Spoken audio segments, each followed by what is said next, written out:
ఈరోజు ప్రతి పౌరుడికి సంబంధించిన ఒక ముఖ్యమైన విషయం గురించి మాట్లాడాలనుకుంటున్నాను.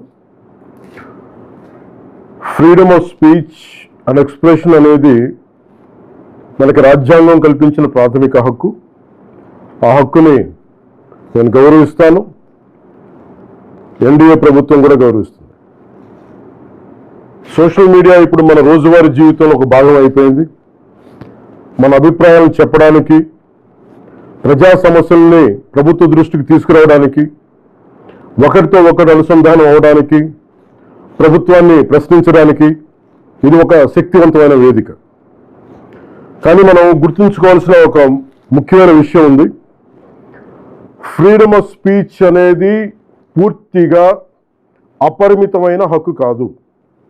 దానికి కొన్ని పరిమితులు ఉన్నాయి. ఒకరి హక్కులను మరొకరు ఉల్లంఘించే స్థాయికి వెళ్ళినప్పుడు,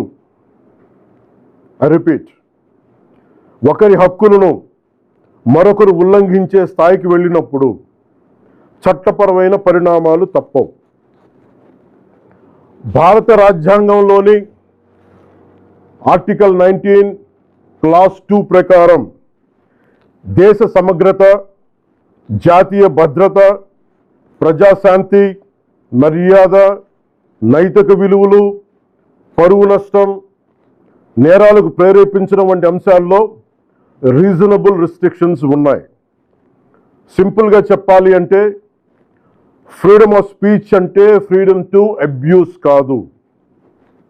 again I repeat, freedom of speech does not mean freedom to abuse. ప్రభుత్వాన్ని విమర్శించే హక్కు మీకుంది, మమ్మల్ని ప్రశ్నించే హక్కు మీకుంది, మా నిర్ణయాలతో విభేదించే హక్కు మీకుంది.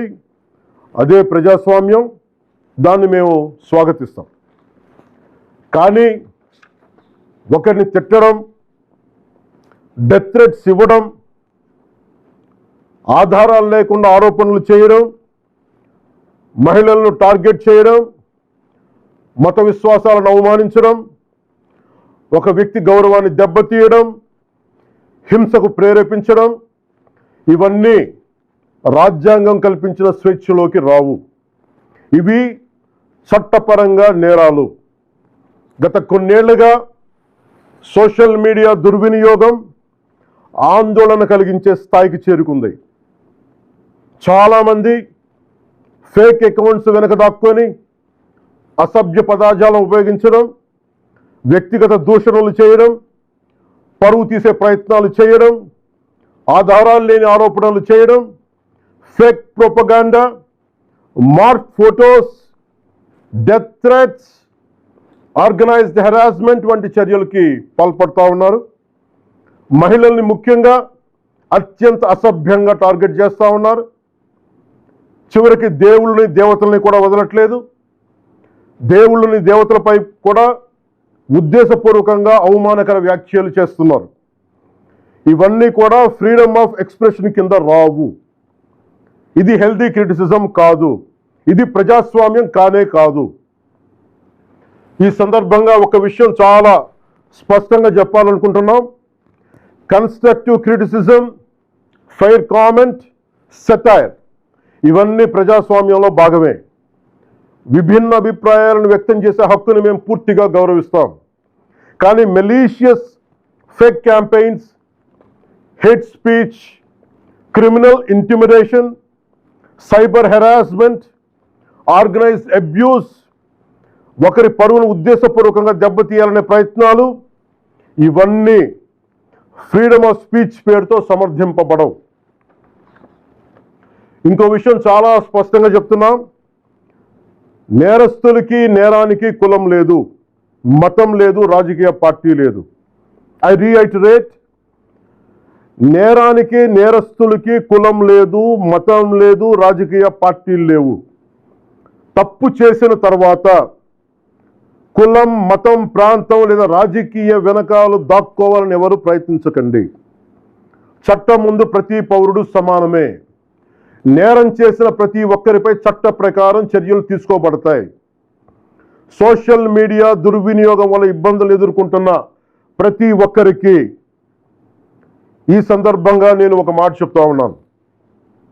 మీరెవ్వరూ ఒంటరి వారు కాదు, మీకు ప్రభుత్వం అండగా ఉంటుంది.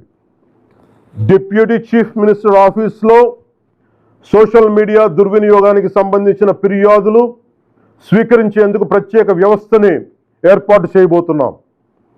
స్క్రీన్ షాట్స్, లింక్స్, వీడియోస్ లేదా ఇతర డిజిటల్ ఎవిడెన్స్తో ఫిర్యాదు చేయవచ్చు. ప్రతి జెన్యూన్ కంప్లైంట్ను పరిశీలించి సంబంధిత అధికారులకు పంపించి చట్టపరమైన చర్యలు తీసుకునేలా చేస్తాం. అలాగే పదే పదే ఫేక్ అకౌంట్స్ ద్వారా దుర్వినియోగానికి పాల్పడుతున్న వారిని గుర్తించి వారి వివరాలని ప్రభుత్వానికి అందించాలని బాధ్యత గల పౌరులుగా కోరుకుంటున్నాను. ఇది కేవలం ప్రభుత్వ బాధ్యత మాత్రమే కాదు, మీ అందరి బాధ్యత, మనందరి బాధ్యత.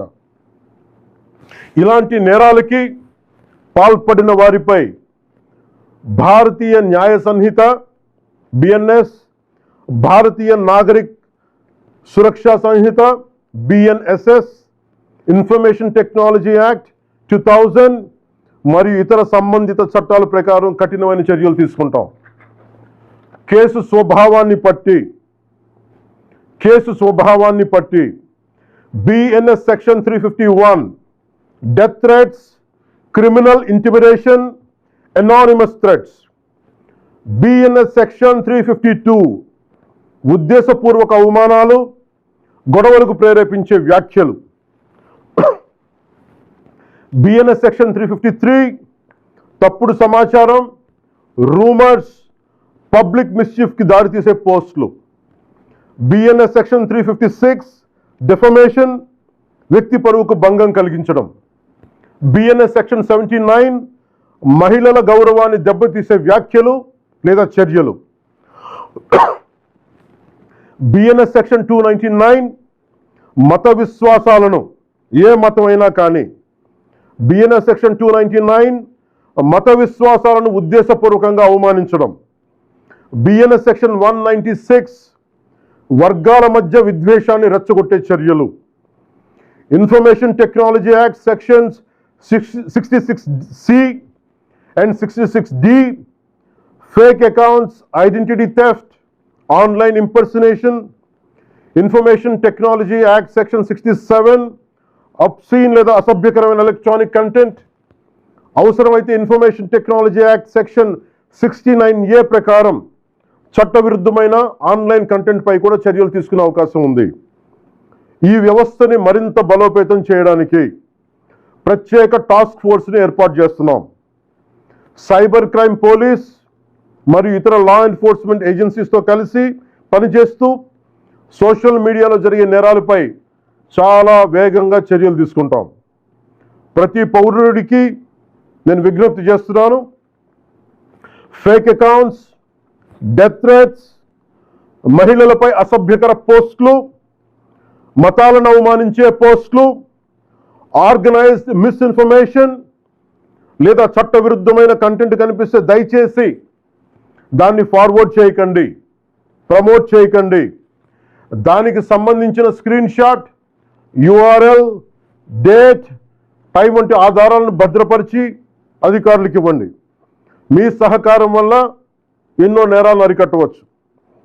అవసరమైతే సోషల్ మీడియా దుర్వినియోగాన్ని అరికట్టేందుకు కొత్త లెజిస్లేషన్ తీసుకురావడానికి ఈ ప్రభుత్వం సిద్ధంగా ఉంది. అదే సమయంలో రాజ్యాంగం కల్పించిన ఫ్రీడమ్ ఆఫ్ స్పీచ్ని పూర్తిగా పరిరక్షిస్తాం. చివరిగా ఒకటే చెప్తున్నాం, మన మాటల్లో బాధ్యత ఉండాలి, మాట్లాడే భాషలో గౌరవంగా ఉండాలి, స్వేచ్ఛకు జవాబుదారీతనం ఉండాలి. సోషల్ మీడియా మనుషుల్ని కలిపే వేదిక అవ్వాలి, విడదీసే వేదిక కాకూడదు.